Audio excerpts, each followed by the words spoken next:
வணக்கம். நான் ஸ்ரீ சுந்தர Gnanananda. Guha YouTube channel வாயிலாக உங்களை காணும்போது மிக்க மகிழ்ச்சி. தம்பி ஒருத்தர் ஃபோன் பண்ணியிருந்தார். ஃபோன் பண்ணி, ஐயா அந்த எண்ணெய் தேய்ச்சி குளிக்கிறது நல்லதா அப்படின்னு ஒரு கேள்வி கேட்டார். இப்போ அவர்கிட்ட கேட்டேன், இப்போ உங்களுக்கு என்ன வயசாகுது தம்பின்னு கேட்டேன். இப்போ எனக்கு வயசு ஒரு 22 வயசு ஆகுதுங்க அப்படின்னாரு. அதாவது இந்தியாவை பொறுத்த வரைக்கும் எண்ணெயிலேயே ஊறி வாழ்ந்த நாடு இன்னைக்கு என்னான்னு தெரியாத அளவுக்கு ஆகிப்போச்சு. காரணம் என்னன்னு கேட்டிங்கன்னா, அந்த காலகட்டங்களில் மனிதர்களுடைய உழைப்பு என்பது மிக கடினமான உழைப்பாக இருந்துச்சு. அப்போ இந்த காலையில் 5 மணிக்கு எந்திரிக்கக்கூடியவர்கள் காலையில் மாடு கன்றுகளை எடுத்துகிட்டு போய் அதுக்கு தீவனம் போட்டு காலையில் மேய்ச்சலுக்கு விட்டுட்டு, அதுக்கப்புறம் ஒரு 11 மணி வரைக்கும் வேலையை பார்த்து விவசாய நிலங்களில், அப்புறம் கஞ்சியை குடிச்சிட்டு திருப்பி ஒரு 3 மணிக்கு ஆரம்பித்தா நைட்டு 6-7 மணி ஆயிடும். அப்புறம் மாட்டை கொண்டு வந்து வீட்டில் கட்டிட்டு அப்புறம் படுக்கிறவங்க உடம்பெல்லாம் வலி எடுக்க ஆரம்பிச்சிடும். இதில் இவனுடைய வேலை கடுமையான வேலையாக இருக்கக்கூடிய நிலை இருந்தாலும் உடல் முழுவதும் தூசுகளால் பட்டு மேனியில், அதாவது உடம்புல இருக்கக்கூடிய தோள்களில் அழுக்குகள் சேர ஆரம்பிக்கும்.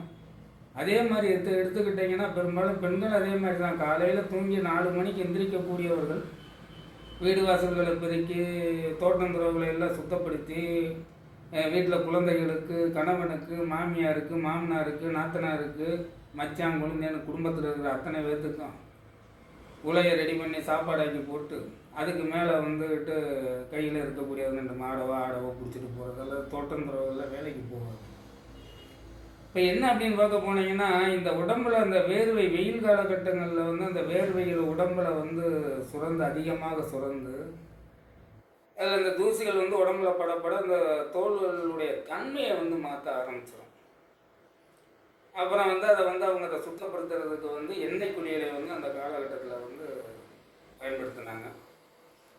எண்ணெயிலையும் பார்க்க போனீங்கன்னா மிகச்சிறப்பான ஒரு நல்ல பலனை கொடுத்த எண்ணெய் நல்லெண்ணெய் தான். உடலுக்கு உச்சந்தலையிலிருந்து உள்ளங்கால் வரைக்கும் உடம்புல தேய்ச்சி அதை ஒரு 10 நிமிஷம் அப்படி ஊற வச்சு உடம்புல ஊற வச்சு அதுக்கப்புறம் நல்ல ஒரு குளியல். அதாவது அப்போ பார்த்தீங்கன்னா ஷாம்பு அது இதெல்லாம் கிடையாது. பூரா இந்த சீகக்காய்னு சொல்லக்கூடிய அரப்பு, இந்த மாதிரி மூலிகைகளை அரைத்து பவுடர் ஆக்கி உடம்புல அந்த எண்ணெயோடு சேர்த்து போகும்போது உடம்புல இருக்கக்கூடிய அழுக்குகள் அனைத்தும் நீங்க ஆரம்பிச்சிச்சு.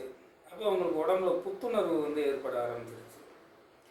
சரி, அந்த மாதிரி அவர்கள் குளியல் வைக்கிறதா இருந்தாலும் 7 நாளில் பண்ணுவாங்கன்னு பார்த்தீங்கன்னா பார்க்க மாட்டாங்க. ஒரு 2 நாள் தான் எடுத்துக்குவாங்க குளியலுக்கு. வாரத்தில் 7 நாள் அந்த காலத்தில் குளிக்கிறதுக்கான நிலைப்பாடு இல்லை. காரணம் என்னன்னு கேட்டிங்கன்னா, அந்த மாதிரி கடுமையான உழைப்பு, மனிதர்களுடைய உழைப்பு என்பது மிக கடுமையான உழைப்பு அந்த காலகட்டத்தில். இன்னைக்கு மாதிரி வண்டி வாங்கின வசதிகள் அன்னைக்கு எதுவுமே கிடையாது. கால்நடையாகவே தான் அவர்கள் எல்லா விஷயங்கள்லையும் போகக்கூடிய நிலை இருந்துக்கிட்டு இருந்துச்சு. அப்போ இந்த உடம்பு என்ன ஆகும், பர்டிகுலராக பார்க்க போனீங்கன்னா உடம்பு ரொம்ப அசதியாகி போயிடும். அதனால தினசரி அவங்களால குளிக்க முடியாதுங்கிறதுனால வாரத்தில் ஒரு 2 நாட்கள் மட்டும்தான் குளித்தாங்க. அதுலேயும் அந்த நாளை தேர்ந்தெடுத்தது ஒரு மிகப்பெரிய அதிசயமாக தான் இருக்குது. காரணம் என்னன்னு கேட்டிங்கன்னா, வாரத்தில் 2 நாள், அதாவது புதனும் சனிக்கிழமை குளியலுக்கு ஏற்ற நாளாக வச்சுருந்து அந்த நாளில் தான் குளித்தாங்க. அதுக்கு அருமையான பாடலில் ஒரு விளக்கம் கொடுக்கப்பட்டிருக்குது. என்ன சொல்கிறாரு பார்த்தீங்கன்னா, அருக்கன் எண்ணெய் அழகழிக்கும் அணியார் திங்கள் ஆகாது திருக்கண் செவ்வாய் உயிர் போகும் செய்ய புதன் பொருளும் உண்டாம் கருத்த வியாழன் அழிக்கும். கருத்தை வியாழன் அழிக்குமா, கருத்தை அழிக்கும் கவின் வியாழன் கைபொருள் போக்கும் கன வெள்ளி பெருக்க முண்டாம் சனி எண்ணெய் பேனன் முழுக்க வல்லாரே அப்படின்னு சொல்லி அந்த காலத்தில் ஒரு பாடல் சித்தர்கள் கொண்டு வந்திருந்தாங்க. இந்த 7 கிரகங்களில் பார்க்க போனீங்கன்னா சூரியனை செவ்வாயும் நெருப்பு கிரகம். அப்போ இந்த உடம்புல அன்னைக்கு வெப்பத்தை அதிகமாக பிரதிபலிக்கக்கூடிய நிலை இருக்கிறதுனால அந்த நாளில் குளிக்காது அப்படின்னாங்க. அதே மாதிரி சந்திரன் சுக்கிரன் பார்த்தீங்கன்னா நீர் கிரகமாக இருக்கிறதுனால உடம்புல சளி பிடிப்பதற்கான வாய்ப்பை ஏற்படுத்தும். குரு நிலத்தை குறிக்கக்கூடிய ஒரு கிரகமாக இருக்கிறதுனால அந்த காலத்திலே அழுத்தமாக இருக்குங்கிறதுனால புதன்கிழமையை சனிக்கிழமையும் குளிக்க சொன்னாங்க. இந்த 2 நாளுமே வாயு கிரகமாக இருக்கக்கூடிய நாட்களாகும். அதாவது வந்து வாயுங்கிறது காற்று.